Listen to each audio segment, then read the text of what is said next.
ఇది ఆలోచించగలిగింది నేను ఒక్కడిని. కాబట్టి ఇది నా ఆలోచనలోకి వచ్చినప్పుడు నేను ఎలా బతకాలో నాకు అర్థమైతే నేను నాలో ఉన్నటువంటి ఏ శక్తులను దుర్వినియోగం చెయ్యకుండా కన్నులు ఎవడిచ్చాడో వాడి కొరకు కన్నులు వాడాలి, చెవులు ఎవడిచ్చాడో వాడి కొరకు చెవులు వాడాలి, నాలుక ఎవడిచ్చాడో వాడి కొరకు నాలుక వాడాలి, ఈ స్పర్శేంద్రియాన్ని ఎవడిచ్చాడో వాడి కొరకు స్పర్శేంద్రియాన్ని వాడాలి అన్న భావన నీకు కలిగితే దేవాలయం ముందు నువ్వు స్తోత్రం చెయ్యకపోయినా చెయ్యవలసింది ఒక్కటే, నువ్వు ఇలా అంటే చాలు. ఇలా అన్ననాడు నువ్వు మనుష్య జన్మలో ఏం చేస్తున్నావు? ఈ చేతి 5 వేళ్లు ఈ చేతి 5 వేళ్లు కలిపి తలని ఇలా ఉంచుతున్నావు.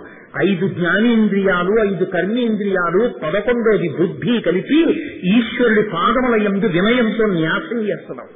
ఈశ్వరా నావి కావు, వీటితో అనుభవిస్తున్నది నావి కావు,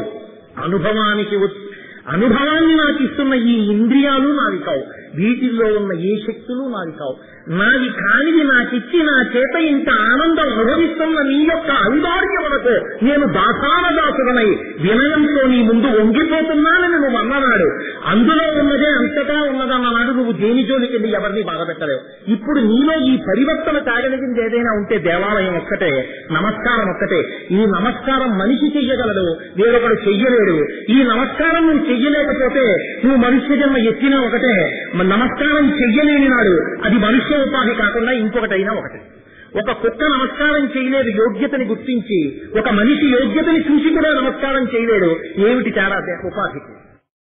ఉపాధి పొందినందుకు నువ్వు యోగ్యతాయోగ్యతలను విచారించి నమస్కారం చెయ్యగలిగితే ఆనాడు నువ్వు ధన్యుడివి. నమస్కారం ఎలా పడితే అలా చేయమని శాస్త్రం చెప్పలేదు. తల్లిదండ్రుల దగ్గర నేల మీద పడి ఒక్కటే నమస్కారం, అందుకే దండం పెట్టారంటారు. స్వర్ణదండం ఎలా పడుతుందో అలా పడాలంటే నేల మీద పడి తల్లిదండ్రులకు ఒక్కటే నమస్కారం, ఒకటి కన్నా ఎక్కువ నమస్కారం పెట్టమని చెప్పలేదు శాస్త్రం. తల్లిదండ్రుల దగ్గరికి వెళ్లి నమస్కారం చేసి జీవిత పర్యంతము ఏది అడగకూడదు. ఎందుకని? ప్రేమ అన్న మాట లోకంలో రాశీభూతమైతే అదే తల్లిదండ్రులు. నిన్ననే నేను మరిడమ్మవారి దేవాలయంలో దాని గురించి 4 మాటలు చెప్పాను. ప్రేమ అంటే ఉన్నది ఇచ్చుట, కామము అంటే నీకు ఏదో అవతల నుండి కోరుట. ఈ రోజుల్లో ఏం చేస్తున్నారంటే కామం అన్న మాట దగ్గర ప్రేమ అన్న మాట వాడుతున్నారు, ప్రేమ అన్న మాట దగ్గర కామం అన్న మాట వాడుతున్నారు. వాడేసి ఒక గందరగోళాన్ని సృష్టిస్తున్నారు. ప్రేమకి ఏం తెలుసు అంటే ఇవ్వడమే తెలుసు, తల్లికి ఏం తెలుసు అన్నీ పెట్టడమే తెలుసు తప్ప వాడు నాకు ఇది చెయ్యలేదు అని కొడుకుని చెప్పించడం కానీ, కొడుకు పాడైపోవాలని కోరడం కానీ అమ్మకి తెలియదు. నాన్నకేం తెలుసు? వాడి వృద్ధిలోకి రావాలని కోరుకోవడం తెలుసు, వాడి తప్పులు మన్నించడం తెలుసు, వాడికి మళ్లీ మళ్లీ చెప్పడం తెలుసు తప్ప వాడి నుంచి తాను ఎన్నడూ ఏదీ కోరుకోడు. గురువు అంతే. గురువుకి ఏముంటుంది? వాత్సల్యం. తాను నేర్చుకున్నవన్నీ శిష్యుడికి నేర్పేస్తాడు. శిష్యుడి నుంచి ఏం కోరుకుంటాడు? ఏదీ కోరుకోడు. కాబట్టి శిష్యుడు ఏం చేస్తాడు? గురువు బతికుండాలని కోరుకుంటాడంతే. అలా బతికుంటే ఆయన ఉపాధితో ఉంటే మాకు చెప్తారు, ఆ గురువు గారి ఉపాధి 10 కాలాలు నిలబడాలి, దానికి అనారోగ్యం రాకూడదు, ఆయన ఉండాలని శిష్యుడు కోరుకుంటాడు. కాబట్టి ఇప్పుడు తల్లిదండ్రులకు ఏం చేస్తావు? ఒక్క నమస్కారం చెయ్యి చాలు. నువ్వు ఇలా పడిపోతే చాలు, వాళ్ళు పొంగిపోతారు. ఆ పొంగు ఈశ్వరుడి పొంగు. కాబట్టి తల్లిదండ్రులకు ఒక్కటే నమస్కారం, పరమేశ్వరుడికి 3 నమస్కారాలు. ఎందుకంటే సత్వ రజ తమో గుణములనేటటువంటి 3 గుణములను సృష్టించి 3 గుణములతో నిన్ను ఆడిస్తున్నవాడు 3 గుణములలో తిరగకుండా శుద్ధసత్వంలోకి పెట్టాలంటే వాడి వల్ల సాధ్యం. కాబట్టి వాడి దగ్గరికి వెళ్ళి 3 నమస్కారాలు. వాడి దగ్గరికి వెళ్ళి నువ్వు ఏమైనా అడగచ్చు. ఆర్తి జిజ్ఞాసు రథార్థి జ్ఞానీత భరతస్థ అని ఆయన చెప్పాడు. ఆయన దగ్గరికి వెళ్ళి అడగద్దని నేనేం చెప్పను? కాబట్టి ఆయన దగ్గరికి వెళ్ళి అడగచ్చు. కానీ అదే పనిగా అడగడం కోసం నమస్కారం చేయడం మంచిదని మాత్రం నేను చెప్పలేను.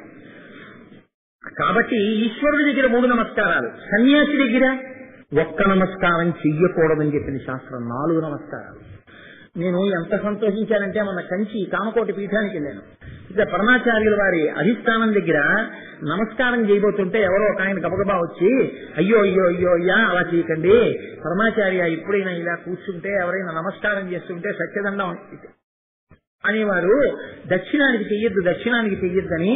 ఇది దక్షిణం అని మీకు తెలియదులా ఉంది. సూర్యోదయం తూర్పు ఇట్టని మనకి తెలిస్తే ఇటు దక్షిణం అని తెలియడానికి లోపలికి వెళ్ళిన తర్వాత దక్షిణం ఉత్తరం మనకు తెలుస్తుందా? కాబట్టి ఇది దక్షిణం అయిపోయింది, మీరు ఇటు వచ్చి చేయండి అన్నారు. సన్యాసి దగ్గర చేసేటప్పుడు 4 నమస్కారాలు. ఎందుకంటే వారు 3 అవస్థలను దాటి తుర్యంలో ఉంటారు. సన్యాసి దగ్గర చేసినప్పుడల్లా నమో నారాయణాయ నమో నారాయణాయ నమో నారాయణాయ అంటూ నమస్కారం చేసి లేవాలి. సన్యాసి నుంచి ఏ ఆశీర్వచనం కోరకూడదు. ఎందుకనంటే వారే అన్నిటినీ విడిచిపెట్టి ఈశ్వరుని యందు బుద్ధిని న్యాసం చేసి నిలబడ్డారు. వారి దగ్గరికి వెళ్లి కోరికతో నమస్కారం ఎప్పుడూ చెయ్యకూడదు. కాబట్టి సన్యాసికి 4 నమస్కారాలు. ఈ నమస్కారం అనేటటువంటిది చేసి తనని తాను ఉద్ధరించుకోగలిగిన జన్మ ఒక్క మనుష్య జన్మ మాత్రమే. ఒక గడుసైన కవి ఒక మాట అన్నాడు, గత జన్మలో నమస్కరించలేదు, ఒక తప్పు చేశాను, వచ్చే జన్మలో నీకు నమస్కారం చెయ్యలేను, అది చెయ్యకుండా ఉండలేని తప్పు, ఈశ్వరా ఈ 2 మళ్లింపబడుగాక అన్నాడు. అదేమిటయా ఇదేం నమస్కారం అంటే, గత జన్మలో నమస్కరించలేకపోయాను కాబట్టి మళ్ళీ జన్మెత్తాను, ఇప్పుడు నమస్కరిస్తున్నాను కాబట్టి నాకు వచ్చే జన్మ ఉండదు కాబట్టి నేను నమస్కరించలేను, కాబట్టి 2 తప్పులు మన్నింపబడుగాక. నమస్కారం అంటే జన్మరాహిత్యమే ఇవ్వగలిగింది, నువ్వు నోటితో ఏమీ చెప్పక్కర్లేదు. మనుష్య జన్మ ప్రయోజనం నీకు అర్థమై ఇలా నువ్వు వంగిపోయిన నాడు ఆ వంగిపోవడంలో నువ్వు ఎదిగిపోవడం ఉంది. నువ్వు ఏది చేరాలో దానికి చేరిపోవాలంటే నీకు వంగిపోవడం రావాలి, నీకు నమస్కారం చేయడం రావాలి. కాబట్టి ఆ నమస్కారానికి అంత వైశిష్ట్యం ఉంది. మనుష్యుడిగా పుట్టిన వాడు ఈ నమస్కారం చేయకపోతే వాడికి మనుష్య జన్మకు అర్థమే లేదు. మనుష్యుడిగా పుట్టిన సమస్త జాతికి ఉపదేశం చేసే స్థానంలో కూర్చున్న మహాపురుషుడు సాక్షాత్ కైలాస శంకరుడు కావడి శంకరుడిగా నడిచేస్తున్నారు. కాబట్టి ఇప్పుడు జాతికి ఉపదేశమైన మొట్టమొదటి మాట వందే. ఎవరికి నమస్కారం?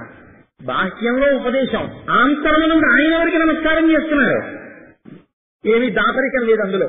వందే వందారు మందారం, ఎవరికి నమస్కరిస్తే కల్పవృక్షంలో కోరికలు తీరుస్తారో వారికి నమస్కారం చేస్తున్నాడు. బాగుంది, పోనీ అలా ఉంచండి కాసేపు అందాకాను. వందే వందారు మందారం ఇందిరానంద కందలం. ఆయన ఎవరు? ఇందిరకు ఆనందమును కల్పించగలిగినటువంటి మొలక. ఇందిరానంద కందలం అనందానంద సందోహ, ఎప్పుడూ ఆనందపు సందోహంతో నిండి ఉండేటటువంటి ముఖమును కలిగినటువంటి వాడు. కాబట్టి ఆనందానంద సందోహ సింధురం బంధురాననం, ఏనుగు ముఖం కలిగిన వాడు తేల్చేశారు. ఇప్పుడు ఏనుగు ముఖం కలిగిన వాడు ఎవరు? ఖచ్చితంగా వినాయకుడే, మీకు అందులో ఏమీ అనుమానం లేదు. జగద్గురు స్థాయిలో కూర్చున్నటువంటి శంకరాచార్యుల వారు ఆదౌ పూజ్యో గణాధిప, వినాయకుడి పూజ చెయ్యకుండా మీరేమీ మొదలెట్టద్దు అని చెప్పకుండా ఏదో చెప్పే ప్రయత్నం ఆయన ఏం చేయరు. స్పష్టంగా ఆయన గణపతికి నమస్కారం చేశారు. ఇక్కడ మీకు శంకరాచార్యుల వారు ఎన్నో రహస్యాల్ని దాచారు. ఆ శ్లోకంలో దాచడం అంటే ఉపదేశం చేశారంటే ఎంత గమ్మత్తుగా ఉంటుందంటే, అందులో ఆయన సింధురాననం, ఏనుగు ముఖం ఉన్న వాడికి నమస్కారం చేస్తున్నాను అన్నారు. అలా అనకుండా ఇంకో పేరేం అనకూడదా? గజముఖం ఎవరికిందో వాడు సుముఖుడు అన్నారు శాస్త్రంలో. ఎందుకంటే మీరు చూడండి, ఆయనకు 21 నామాలు ఉన్నాయి. అందులో మొదటి పేరు ఏమిటంటే సుముఖ. సుముఖస్యైకదంతస్య కపిలో గజకర్ణకః లంబోదరస్య వికటో విఘ్నరాజో గణాధిప అని కదా స్తోత్రం. అయినప్పుడు ముందు సుముఖ, మంచి ముఖం ఉన్నవాడు. మంచి ముఖం ఏమిటి? గజముఖం. గజముఖం మంచి ముఖం అయితే మిగిలిన ముఖాలు మంచి ముఖాలు కావా? మరి గజముఖం మంచి ముఖం అని సుముఖ అని ఎందుకన్నారు? ఆ ముఖం మంచి ముఖం ఎందుకయింది? దానికి చాలా రహస్యాలు చెప్పారు పెద్దలు. ఏనుగు ముఖం అన్ని ముఖాల్లోకి గొప్ప ముఖం. ఎందుకో తెలుసా అండి? మీరు చూడండి, లోకంలో ఎవరి ముఖం వంకైనా మీరు చూడండి, సాధారణంగా సృష్టిలో ఉండేటటువంటి ప్రతి ప్రాణికి కూడా నోరనేటటువంటిది ముఖమునందే ఉంటుంది, పైకి కనపడుతూ ఉంటుంది. ఈ పైకి కనపడేటటువంటి నోటిలో పళ్ళని పెదవులు కనపడకుండా అటు ఇటు కదులుతూ ఉంటాయి. అలా కదిలేవి ఇంకోటి ఉన్నాయి ముఖంలో, కనురెప్పలు. కనురెప్పలు కూడా పైకి కిందకి కదులుతాయి, పెదవులు కూడా పైకి కిందకి కదులుతాయి. కనురెప్ప చూడడంలో దాని ప్రమేయం ఏం లేదు. చూడడానికి కనురెప్ప ప్రమేయం ఏమైనా ఉందా అని అడిగారనుకోండి, ఏం లేదు కనురెప్ప ప్రమేయం. శబ్దంలో పెదవుల ప్రమేయం ఏమైనా ఉందా అని అడిగారనుకోండి, ఉంది. కనురెప్పల్లాగా చూడడంలో ప్రయోజనం లేకుండా ఉండిపోయినవి కావు పెదవులు. పా అనాలనుకోండి, పెదవులు 2 కదవకపోతే పా అనలేను. మా అనాలనుకోండి, పెదవులు 2 కదవకపోతే నేను మా అనలేను. కాబట్టి శబ్దములను పలకడంలో పెదవులకు పాత్ర ఉంది. ఈ పెదవుల చేత కప్పబడి ఉండేటటువంటి నోరు ఏది ఉందో అది మిగిలిన వాళ్ళందరికీ పైకి ఉంటుంది. ఎవరి ముఖం చూసినా నోరు కనపడకుండా ఏమి ఉండదు, పైకే ఉంటుంది. కానీ మీరు ఏనుగు వంక చూడండి, ఏనుగు ముఖంలో నోరు మాత్రం పైకి కనపడదు. ఏనుగు ముఖంలో ఉండేటటువంటి నోటి మీద ఏది ఉంటుంది? తొండం ఉంటుంది. తొండం అంటే ఏది? కరము. కరికి ఏనుగుకి హస్తం, అది చెయ్యి. ఏనుగు నోటి మీద చెయ్యి ఉంటుంది అంటే అని ఉంటుందని గుర్తు. గజముఖం సుముఖం అని ఎందుకంటారంటే ఇలా వేసుకుంటుందని, నోరు కనపడకుండా ఇలా అడ్డు పెట్టుకుంది. లేదా పెద్దలు ఎవరి దగ్గరికైనా వెళ్ళి మాట్లాడుతున్నాం అనుకోండి, నేను ఇప్పుడు భారతీ తీర్థస్వామి గారితో ఏదో మాట్లాడవలసి వచ్చింది అనుకోండి, ఏమండి కోటేశ్వరరావు గారు అన్నారు అనుకోండి, అంటే నేను వెంటనే గబగబా భారతీ తీర్థస్వామి గారి దగ్గరికి వెళ్ళిపోయి, స్వామి నమస్కారం అండి, బాగున్నారా స్వామి, ఇప్పుడు మీరు కుశలంగా ఉన్నారా అడగను కదా. ఆయనతో మాట్లాడేటప్పుడు నోటికి చెయ్యి అడ్డు పెట్టుకుని, స్వామి మీరు క్షేమంగా ఉన్నారా స్వామి నమస్కారం అంటాను. నేను మాట్లాడేటప్పుడు నా నోటిలోంచి పొరపాటున కూడా ఒక చిన్న లావాజన బిందువు కూడా ఆయన మీద పడకూడదన్న వినయంతో నా నోటికి నా చేతిని అడ్డు పెట్టుకుంటాను. నా నోటికి నా చేతిని అడ్డు పెట్టుకుంటే తప్ప వినయ ప్రకటనం చేసి ఉండలేని వాడిని నేను నీ దగ్గర మాట్లాడవలసిన వాడిని కాను. పొరపాటున ఎక్కువ మాట్లాడతానేమో, మీరు మాట్లాడితే వినవలసిన వాడిని అని చెప్పడానికి నోరు అడ్డు పెట్టుకుంటాను, చెయ్యి అడ్డెట్టుకుంటాను. నేను మౌనంతో ఉండవలసిన వాడిని, మీరు చెప్పేది వినవలసిన వాడిని చెప్పడానికి చెయ్యడ్డెట్టుకుంటాను. ఏనుగు తనంత తానుగా ఎప్పుడూ చెయ్యడ్డెట్టుకున్న నోటితోనే ఉంటుంది. ఇది దాని వినయం, అది దాని సుముఖం. ఏమిటి ఆయనకి చేత కాక వినాయకుడికి ఆయనకి బ్రహ్మణస్పతి అని ఒక బిరుదుంది. మనం గణపతి సూక్తంలో చెప్తుంటాం కదా, గణానాం త్వా గణపతి కుంభవామహే కవిం కవీనాం ఉపవస్త్రమత్తమం జ్యేష్ఠ రాజం బ్రహ్మణాం బ్రహ్మణస్పతి ఆనశృణ్వన్ నోతిభిస్సీదసాదనం అంటున్నాం. బ్రహ్మణస్పతి అంటే విద్వాంసులకు విద్వాంసులు. అంతటి మహానుభావుడు ఎందుకు మాట్లాడ్డా?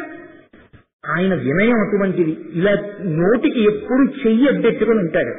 ఇలా నోటికి చెయ్యి అడ్డు పెట్టుకుని ఉండేటటువంటి లక్షణం ఎవరుందో వాడు విద్వాంసుడై వినయం ఉన్నవాడు. ఆ ముఖం సుముఖం. అందుకని సుముఖశ్చై కదంతస్య కాదు, లోకం కోసం ముఖాల్లో ఉన్నటువంటి అందమైన దాన్ని త్యాగం చేస్తాడు. ఒక్క పన్ను ఊడిపోతే పన్ను కట్టించేసుకుంటాడు. కానీ వినాయకుడికి గజముఖానికి అందం ఏమిటంటే దంతాలే. వ్యాసుడు వచ్చి మహాభారతం రాస్తానన్నాడు, మహాభారతం చెప్తాను రాయన్నాడు. మహాభారతానికి లేఖకుడిగా కూర్చున్న గణపతి ఎక్కడి నుంచో పట్టుకొచ్చి ఏదో ఒక ఘంటం పట్టుకుని రచన చేయలేదు. తన ముఖానికి అందమిచ్చేటటువంటి కుడి చేతి వైపు ఉన్న దంతాన్ని ఓడగలిగి దాంతో మహాభారత రచన చేశాడు. పురుషార్థ సమన్వయం చెయ్యగలిగిన మహాభారతాన్ని లోకానికి అందించడానికి నా శరీరంలో అందమై నాకు మోజున్న ఈ దంతం ఊడిపోయినా నాకు పర్వాలేదు, ఊరడికేసి ఏకదంతం అయిపోయి కూర్చున్నాడు. కాబట్టి మహానుభావ త్యాగబుద్ధి కలిగిన వాడివి, లోకం కోసం బతకడం వచ్చినటువంటి వాడివి, విద్వాంసులో ఈ మౌనంతో ఉండగలిగిన వాడివి, అత్యంత వినయశీలివి. కాబట్టి ఇటువంటి ముఖం ఏదుందో ఆ ముఖం సుముఖం. కాబట్టి ఇప్పుడు ఆయన ఏనుగు ముఖానికి నమస్కారం చేస్తున్నాను అంటే ఏదో ఏనుగు ముఖాన్ని చెప్పేసిన వాడు కాదు, అది సుముఖం. ఆ ముఖాన్ని నేను దర్శనం చేసి మొదలు పెడితే అటువంటి విద్వాంసుడనై అలా లోక ప్రయోజనం కోసం బతికి 10 మందికి పనికొచ్చేటటువంటి స్తోత్రాన్ని ఇచ్చి కృతకృత్యులు కావడానికి నేను గణపతి యొక్క అనుగ్రహాన్ని వేడుకుంటున్నవాడనయ్యున్నాను. కాబట్టి సింధురాననం ఎవరికి వందే, ఈ నమస్కారం ఎవరికి వెళుతుంది? సింధురాననం ఆ గజముఖుడికి వెళుతోంది. ఇప్పుడు ఎవరైనా వందే వందారు మందారం నమస్కరించినటువంటి వారందరికీ కల్పవృక్షం వంటి వాడు. కల్పవృక్షం ఎవరు తన దగ్గరికి వచ్చారని చూడదు. కల్పవృక్షం దగ్గరికి వెళ్ళి మీరు నమస్కారం చేసి కోరిక అడిగారనుకోండి, వెంటనే కల్పవృక్షానికి ఏం తెలుసు అంటే కోరిక తీర్చేయడమే తెలుసు. నివాస వృక్ష సాధూనాం ఆపన్నానాం పరాగతి ఆస్థానాం సంతరయస్యైవ యతిశైక భాజనం అంటారు కిష్కింధకాండలో వాల్మీకి మహర్షి. భగవంతుడు చెట్టు లాంటి వాడు, ఎవరు దాని కింద కడితే వాడికి నీడ దొరుకుతుంది. అంతేగాని నా కిందకు వచ్చావు నీకు నీడనివ్వడానికి నీకున్న అర్హత ఏమిటో నిరూపించుకో అప్పుడు నీడనిస్తానని చెట్టు అంటాం. భగవంతుణ్ణి ఆశ్రయిస్తే నీడనిచ్చేస్తాడంతే. ఆయన దగ్గరికి వెళ్లి నమస్కారం చేస్తే అనుగ్రహించేస్తాడు. ఏమిటి అనుగ్రహిస్తాడు వినాయకుడు?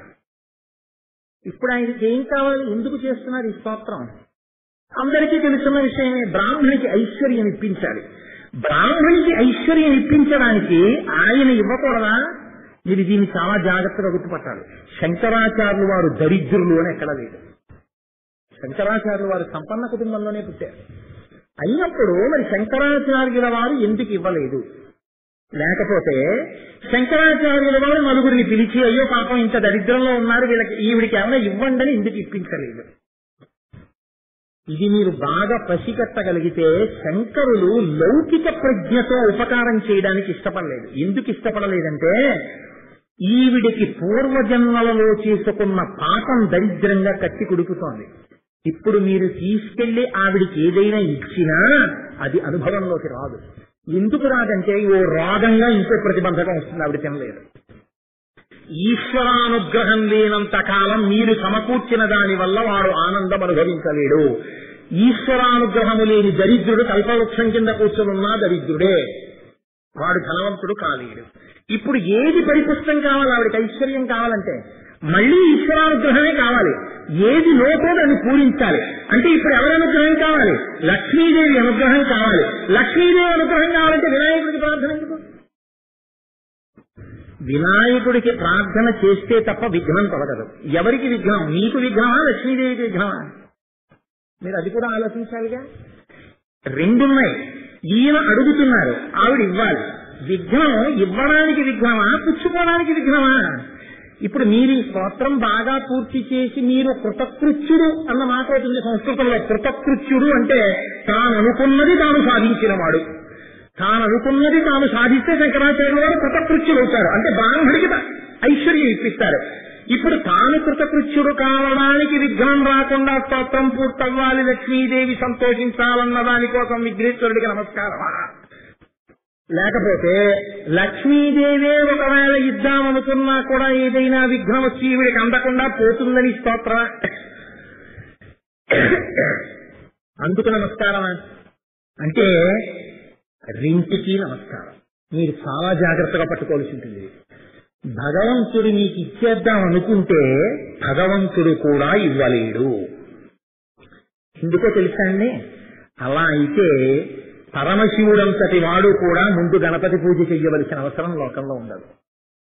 ఈశ్వరుడు కూడా పురాణాల్లో ఎన్నో సందర్భాల్లో ఈశ్వరుడు అనుగ్రహిద్దాం అనుకుంటే అనుగ్రహించడం కుదరని సందర్భాలున్నాయి. ఎందుకున్నాయి? ఒక్కటే కారణం. విఘ్నేశ్వరుడి యొక్క అనుగ్రహం కూడా ఉంటే ఇద్దామనుకున్నవాడు ఇవ్వగలడు, పుచ్చుకుందామనుకున్నవాడు పుచ్చుకోగలడు. రెండిటి యందు విఘ్నం పోవాలి. రెండిటి యందు విఘ్నం పోతేనే మీరు అనుకున్న పని పూర్తవుతుంది. కాబట్టి ఇప్పుడు లక్ష్మీదేవికి ఇవ్వడంలో అడ్డు రాకూడదు. లక్ష్మీదేవికి ఇవ్వడంలో అడ్డు ఎక్కడ వస్తుంది? మీరు ఆలోచించండి. శంకరాచార్యుల వారి ప్రజ్ఞ అంటే మాటలా అండి. ఆవిడ స్వతంత్రించదు. ఎందుకు స్వతంత్రించదు? ఆవిడ ఆశ్రయించి ఉంటుంది ఒకరిని. ఎవరిని? విష్ణువుని ఆశ్రయించి ఉంటుంది. ఆవిడకి ఆశ్రయం విష్ణువు. విష్ణువెవరు? కర్మాకర్మ ఫలప్రదాత. పాపపుణ్యములకు లెక్క కట్టి ఫలితం ఇచ్చేవాడు ఆయన. ఆవిడిద్దామనుకుంది, ఎలా ఇస్తావు? ఏ పుణ్యం ఉందని ఇస్తావు? శంకరాచార్యుల వారికి ఉసిరికాయ వేసింది కదండి, ఈ జన్మలో వేసింది వచ్చే జన్మలో అన్నారు అనుకోండి. ఇప్పుడు ఎలా ఇస్తుంది? విఘ్నం వచ్చిందా లేదా? లక్ష్మీదేవి ఇవ్వడానికి విఘ్నం రాకూడదు. ఈ స్తోత్రం పూర్తి చేసి అమ్మవారి యొక్క అనుగ్రహం, విష్ణువు యొక్క అనుగ్రహం పొంది బ్రాహ్మణి ఉద్ధరించడంలో తనకి విఘ్నం రాకూడదు. రెండు వైపులా విఘ్నం లేకుండా ఉండాలంటే వందే వందారు మందారం ఇందిరానంద కందలం. ఎవరు ఇందిర? ఇందిర అన్న మాట లోకంలో లక్ష్మీదేవికి వర్తిస్తుంది అంటారు. ఎందుకంటే ఇందిరా ఇందిరా అన్న మాట లక్ష్మీదేవికే వాడుకుంటారు. కానీ శంకరాచార్యుల వారు ప్రకటంగా స్తోత్రం చేస్తున్నది విఘ్నేశ్వరుడి గురించే, వినాయకుడి గురించే.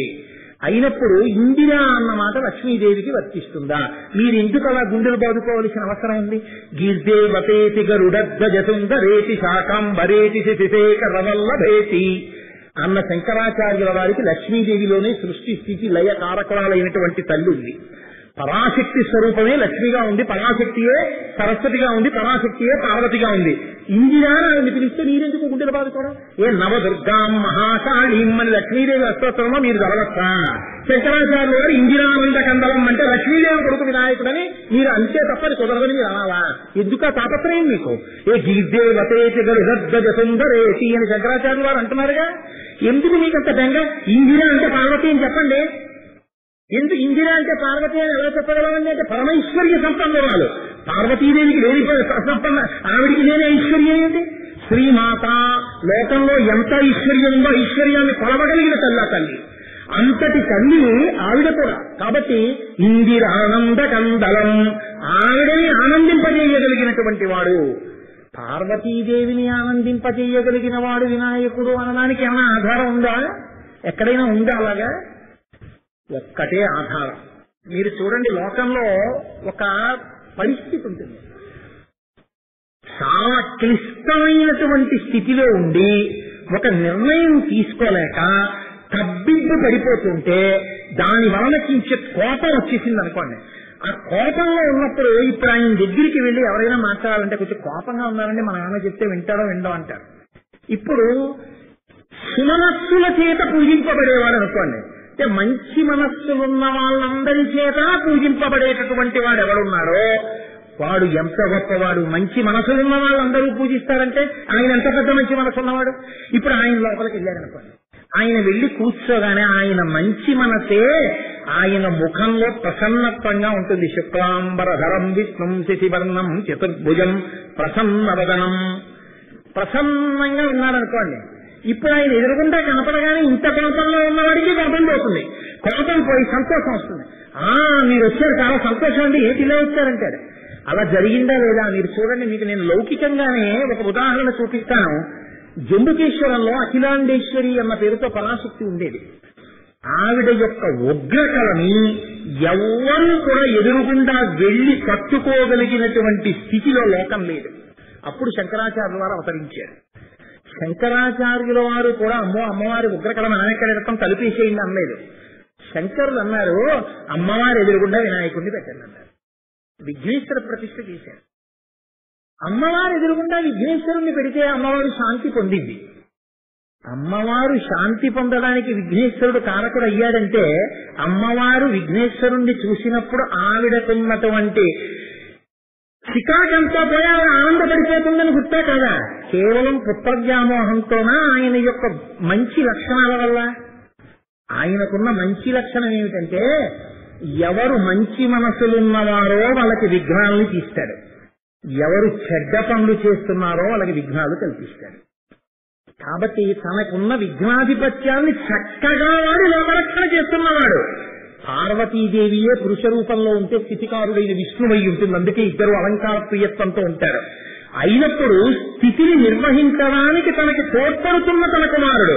కాబట్టి ఇంతకన్నా ఆనంద హేతు ఏది ఉంటుంది? అందుకే అఖిలాండేశ్వరి అమ్మవారి ముందు వినాయకుడిని కూర్చోబెడితే అమ్మవారు ప్రసన్నురాలైపోయింది. మిగిలిపోయిన కిరణాలను తీసేసి తాటంకాల్లో వేసేసి శంకరాచార్యులు వారు అమ్మవారి చెవులకు పెట్టేశారు మళ్ళీ. కాబట్టి ఇప్పుడు ఆయన ఇందిరానంద కందలం, పార్వతీదేవి యొక్క ఆనందములకు కారణమైన వాడు. పార్వతీదేవి ఆనందములకు కారణమైన వాడికి నేను నమస్కరించుతున్నాను అన్నప్పుడు పార్వతీదేవి ఒకరు, లక్ష్మీదేవి ఒకరు, సరస్వతీదేవి ఒకరు కాదు. మహామాయా విశ్వం భ్రమయతి పరబ్రహ్మ మహిషి అంటారు శంకరాచార్యుల వారు సౌందర్యాల్లో. ఉన్నదొక్కటే స్వరూపం. అదే ఐశ్వర్యమిచ్చే తొడుగేసుకుంటే లక్ష్మి, అదే మీకు చదువిచ్చే తొడుగేసుకుంటే సరస్వతి, అదే మీకు శక్తినిచ్చేటటువంటి తొడుగేసుకుంటే పార్వతి. కాబట్టి తొడుగు మారుతోంది, లోపల ఉన్న తత్వం ఒక్కటే ఉంటుంది. నేనే ప్యాంటు చక్కా వేసుకుని ఆఫీస్కి వచ్చినప్పుడు మా అబ్బాయి కనపడితే తండ్రితనం నాలోంచి రాదేంటి? నేను పంచ కట్టుకున్న ఉపన్యాసం చెప్పినప్పుడు మా అబ్బాయి కనపడితే నాలోంచి తండ్రితనం పైకి రాదేంటి? నేనే సంధ్యావందనం చేసుకోవడానికి ఒక దావళి కట్టు కూర్చుంటే మా అబ్బాయి కనపడితే నాలో తండ్రితనం పైకి రాదేంటి? పైకి కట్టిన వేషం ఏదైనా ఆ పల్లులను సంతోషపెట్టగలిగిన రూపాలతో సంబంధం లేకుండా లోపల ఉన్న మాతృత్వం పెళ్ళుడికి అన్నతనం సంతోషించేటట్టుగా ప్రవర్తించగలిగిన కొడుకుతనం రాశీభూతం అయితే ఆయనే గణపతి, ఆయన విఘ్నేశ్వరుడు. కాబట్టి అమ్మా ఆయనకి నమస్కరిస్తున్నాను. ఇప్పుడు సుమనస్కులై మంచి మనస్సుతో బ్రాహ్మణికి ఉపకారం చేయడానికి, లోకానికి ఉపకారం చేయడానికి ఈశ్వరానుగ్రహాన్ని కోల్పోయిన జాతికి ఈశ్వరానుగ్రహం అందించడానికి శంకరులు చేస్తున్న స్తోత్రానికి ఆలంబనంగా నిలబడి విఘ్నాన్ని తొలగించమని శంకరాచార్యుల వారు విఘ్నేశ్వరుడికి నమస్కరిస్తే ఈ నమస్కారానికి విఘ్నేశ్వరుడితో పాటు విఘ్నేశ్వరుడి యొక్క నమస్కారాన్ని చూసి ఆయన పొందిన నమస్కారాన్ని చూసి అమ్మవారు కూడా ఆనందిస్తుంది. ఎందుకంటే ఆయన ఆనందానికి ఇది కారకుడు కనుక. కాబట్టి వందే వందారు మందారం ఇంగిరానంద కందలం అమందానంద సందోహ సింధురం బంధురానం. ఎప్పుడూ ఆనందంతో ఉండేటటువంటి వాడు, అమ్మ ఆనందానికి కారణమైన వాడు. అసలు పార్వతీదేవి యొక్క సృష్టిలోనే గణపతి సృష్టి గమ్మత్తు. ఎందుకని? పూర్వకాలంలో గజాసురుడు అన్న రాక్షసుడు కాడు. ఈ రాక్షసుడు గజాసురుడు పరమశివుడు త్రిశూలం మీద నిలబెట్టి కాశీపట్టణంలో చంపినటువంటి వాడు. ఆయన గజవక్త్రుడు అనబడేటటువంటి ఒక రాక్షసుడు ఒక తపస్సు చేసి బ్రహ్మగారిని ఒక వరం అడిగాడు. నా ముఖం లాంటి ముఖం ఉన్నవాడి చేతిలోనే నేను చచ్చిపోతానన్నాడు. ఆ రాక్షసుడి ముఖం ఏనుగు ముఖం. కాబట్టి ఇప్పుడు ఏనుగు ముఖం ఉన్నవాడితో తప్ప ఈ ఏనుగు ముఖం ఉన్న రాక్షసుడు మరణించాడు. ఇది సర్వజ్ఞుడైన పరమేశ్వరుడికి తెలుసు. పార్వతీదేవి తన ఒంటికి పెట్టుకున్నటువంటి నలుగంతా పసుపే మంగళద్రవ్యం. ఆ పసుపునంతటినీ కూడా ఒక్కసారి నలుగు పెట్టి తీసి ముద్ద పెట్టి దానికి ప్రాణప్రతిష్ఠ చేస్తే గణపతి అయ్యారు. విఘ్నేశ్వరుడు వచ్చాడు. ఆ పిల్లవాడు నరరూపంలో ఉన్నటువంటి గణపతి. ఇప్పటికీ కూడా నరరూపంలో ఉన్నటువంటి గణపతిని మీరు ఈయనే గణపతి అని తెచ్చే తప్ప గుర్తుపట్టలేదు. కానీ కొన్ని చోట్ల ఉన్నాయి ఆ మూర్తులు. చిదంబరంలో ఇప్పటికీ కూడా నటరాజస్వామి దేవాలయం పక్కన ఉన్నటువంటి వీధిలో నరరూపంలో ఉన్న గణపతి దేవాలయం ఉంది. అలాగే ఇప్పటికీ తిరుచునాపల్లిలో రాక్కోట్ దేవాలయం అంటారు. ఆ దేవాలయం లోపలికి వెడుతున్నప్పుడు ఎడం చేతి పక్కన నరరూపంలో ఉన్నటువంటి గణపతి దేవాలయం ఉంది. అది పార్వతీదేవి సృష్టించిన మొదటి మూర్తి కలిగినటువంటి దేవాలయం. పరమశివుడికి ఇది తెలియదా పార్వతీదేవి సృష్టించిందని? ఇది తెలియని వాడు సర్వజ్ఞుడు ఎలా అవుతాడు? తెలుసు. తెలిసి పిల్లవాడి కుట్టుకి ఎందుకు కత్తిరించాడు అంటే వాడు వరం అడిగాడు. స్త్రీ పురుష సంపర్కం లేకుండా జన్మించినటువంటి ఏనుగు ముఖం ఉన్న పిల్లవాడి చేతిలోనే నేను మరణిస్తానన్నాడు. స్త్రీ పురుష సంపర్కం లేకుండా ఆదిపరాశక్తి యొక్క ఒంటి మీద పసుపు ముద్దతో పుట్టినవాడు వినాయకుడు. ఇప్పుడు ఈయనకి ఏనుగు ముఖం కూడా తగిలించేస్తే తప్ప ఆ రాక్షస సంహారం అవదు. అందుకని ఈ తల తీశాడు. ఉత్తరాభిముఖంగా తల పెట్టుకుని కైలాస పర్వతం పక్కన పడుకున్న ఒక ఏనుగు తల నుంచి తెచ్చి ఈ శరీరానికి పెట్టి ఇంకొక గజవక్త్రుణ్ణి సృష్టించి ఈ ముఖం ఉన్న వాడితో ఆ ముఖం ఉన్న వాడిని సంహారం చేయించాడు. కాబట్టి అప్పటికి తన ఒంట్లోంచి వచ్చినటువంటి నలుగుతో చేయబడిన పిల్లవాడు సంహరింపబడ్డాడని బాధపడినప్పటికీ పిల్లవాడు పుట్టుకతో ఎంత ప్రయోజకుడయ్యాడో, తండ్రి కోరిక ఎలా తీర్చాడో తెలిసి అమ్మవారు సంతోషించింది. కాబట్టి ఆ తల్లి యొక్క ఆనందమునకు కారణమైన వాడు ఇందిరానంద కందలం అమందానంద సందోహ. అపారమైనటువంటి ఆనందముతో కూడినటువంటి వాడు. ఎవరు ఆనందముతో కూడినవాడు? ఎవడు ఎప్పుడు లోపల ఉన్నటువంటి బ్రహ్మముతో అనుసంధానమును చెందుతూ ఉంటారో వాడే ఆనందమును పొందుతారు. గణపతియే బ్రహ్మము. కాబట్టి ఆయన ఎప్పుడూ రాశీభూతమైనటువంటి ఆనందంగానే ఉంటారు. మీరు చూడండి, ఒక గమ్మత్తు ఉంటుంది. పార్వతీ పరమేశ్వరులు ఇద్దరూ కూర్చొని ఉంటే సుబ్రహ్మణ్యుడు ఎప్పుడూ బాలసుబ్రహ్మణ్యుడే, వినాయకుడు ఎప్పుడూ బాల వినాయకుడు. పార్వతీ పరమేశ్వరుల దగ్గర పక్కన ఓ కుర్చీ వేసుకుని వయసు వచ్చేసిన వినాయకుడు కూర్చుని కనపడ్డావు. ఎప్పుడూ పార్వతీ పరమేశ్వరులు ఉంటే మాత్రం బాలుడైన వినాయకుడే ఉంటాడు. అలా ఎందుకు ఉండాలండి? నా కొడుకు ఎప్పుడు బాలుడైన కొడుకే ఉంటాడేంటి? నాకన్నా పొడుగైపోయిన కొడుకు కూడా ఉంటాడు. ఇంకా తర్వాత మళ్ళీ బాలుడైన కొడుకు కూర్చోవాలంటే అలా ఏం కుదరదు. ఇంకా అంతే అలాగే కూర్చుంటాడు వాడు. మరి పార్వతీ పరమేశ్వరుల విషయంలో బాలుడైన కొడుకుగా ఎందుకుంటాడు వినాయకుడు? ఒక్కటే కారణం. మీరు గుర్తుపట్టగలిగితే చాలా తొందరగా ఏడుపుకి కారణాన్ని, నవ్వుకి కారణాన్ని కూడా మరిచిపోయి తనలో తాను రమిస్తూ ఆడుకోగలిగిన జీవి ప్రపంచంలో పసిపిల్లాడు ఒక్కడే. మీరు చూడండి, వాడికి వస్తువు ఇవ్వనన్నారు అనుకోండి, వాడు ఏడుస్తాడు. వాడు దాన్ని కష్టపెట్టుకుంటాడు మనసులో. 5 నిమిషాలు అది మర్చిపోతాడు. నిన్న మీరు ప్రయాణం చేసొచ్చి పనికి మాలిన టిక్కెట్ ఒకటి పట్టుకొచ్చి, నాన్న నీకు మంచి తెచ్చాను జాగ్రత్త అని ఇచ్చారనుకోండి, వాడు వెంటనే ముడిచిపోయి బోసినవులు నవ్వేసి ఇవ్వండి పుచ్చేసుకుని ఆడేసుకుంటాడు. వాడికి దుఃఖానికి ఉన్న కారణం అంటూ ఏది ఉండదు, అలా ఏడుస్తూ ఉండడానికి. వాడికి నవ్వడానికో కారణము అంటూ ఉండి అలా నవ్వుతూ ఉండడానికి కారణం ఉండదు. వాడికి ఎప్పుడూ కారణం అంటూ ఉండి నవ్వుతూనే ఉండరు, ఎప్పుడూ ఏడుస్తూనే ఉండరు. వాడు ఎప్పుడు చేస్తున్నా తనలో తానే రమిస్తూ ఉంటాడు. ఉంగా అంటుంటాడు. ఎందుకు నవ్వుతారో తెలియదు, ఎందుకు ఆడతారో తెలియదు, ఎందుకు సంతోషిస్తుంటారో తెలియదు.